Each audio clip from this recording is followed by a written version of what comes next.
Yo, what is good, people? It's OJ here, and I've actually been thinking about this a lot. And since Nintendo's going to be announcing the Nintendo NX this year, and with everybody talking about next generation plans, how this generation is going to be shorter than the last, I wanted to talk about the theoretical situation that I actually talked about back in 2013, and even before then, if Nintendo actually made a console that was at the top, you know what I'm saying, that it sold the most, and it was on par with what Microsoft and Sony offered, and what would happen if third-party developers actually went back to supporting Nintendo like they used to support Nintendo even in the GameCube days or even the Super Nintendo days, where you saw a lot of third-party games on those systems and they looked and played well for the most part. I remember back a couple of years ago, I thought that there was an issue with third-party developers and how they felt towards Nintendo, and I think that there's something to be said there. I think that some developers, very few in my opinion, do hold something,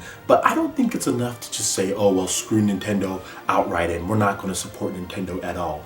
A few years ago, I didn't go to E3, I didn't do developer interviews, I didn't do any of that stuff, but since that time, I've done a lot of developer interviews. I went to E3, I've talked to these guys, and I can tell. I actually have a bachelor's degree in communication, and one of the things that you learn in communication, not just from listening to people, but reading their body language when they speak to you in person, and from everyone that I spoke to at E3 and what I've been doing over the years, just when I talk to them, these developers, and you know, what's the deal with supporting Nintendo or not, they all just basically have that same look as far as when I see them, their body language when I talk to them, and all of them would love to support Nintendo. There's just various factors here and there that's stopping them. Now, I'm not trying to make excuses for third-party developers. Some of them should support Nintendo more, but there's always different factors that range into this, and I'm not necessarily going to talk about that, but what I am going to get into is that if Nintendo did get that third-party support, and actually how would it go down? Some people think that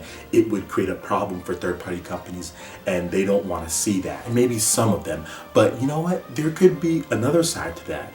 Let's think about the other side to it. So let's just say Nintendo got full third-party support with this next generation system coming up that they have, and third-party developers actually started putting their games out on that system, major third-party developers, and some of those sales that usually went to Microsoft and Sony systems as far as third-party games started going to Nintendo system, because you can get the latest and greatest Zelda game, and you can also get the latest and greatest third-party game, the latest and greatest Grand Theft Auto. That could create an effect to where Microsoft and Sony need to work harder to get more customers on board.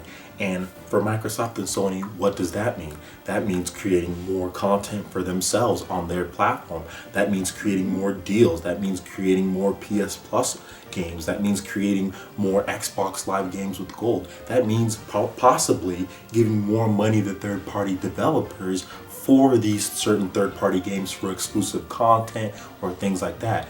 Don't you think third-party developers would want that? That could be a benefit if Nintendo actually did get back into this. I seriously think that could be a benefit, a major benefit to third-party developers if Nintendo did get that support. Because check it out, you've got 3 systems that you're making profit on, and then you're going to have a desperate Microsoft and Sony looking for ways to get those third-party games to sell more on their systems. So for third-party developers, that is a win-win-win. You have another platform in addition to PC, Xbox, and PlayStation that you usually put your games out, another one to make revenue. This creates a major and a big situation for third-party developers where they can add a lot of revenue to their stream. They can seriously get a lot more money out of Microsoft and Sony, and get money out of Nintendo for having another platform to put their game on. This is a win-win, I'm telling you guys, and I think that could be the situation this goes in. And I do know about the other side to this. Like I said, I used to be on that bandwagon and just saying, oh, well, third-party developers wouldn't want to support Nintendo systems at all because it would create too much of a monopoly, blah, blah, blah, blah. There'd be no reason to buy Microsoft and Sony systems. But I don't think that's necessarily feasible, because there's a lot of people who are associate with the Microsoft and Sony brand. No matter what, they're going to buy a PlayStation 4, the next PlayStation 5, they're going to buy an Xbox, the next Xbox. They're always going to do it for Halo, for Uncharted, for those type of games. So they're always going to have their dedicated fans, and there's always going to be fans just like that brand, even if it's third-party games that they only buy. rely. So it's not going to necessarily take everything away from those companies, and having Nintendo in it is just going to have to push them more and more to get those lost third-party sales, and that puts more money in the pockets of third-party developers with exclusive deals and with new revenue streams, with a whole new platform to sell their games on. And if it's a feasible platform that actually sells because the system is competent and offers all the same stuff that you'd expect as far as quality-wise on a Microsoft or Sony system.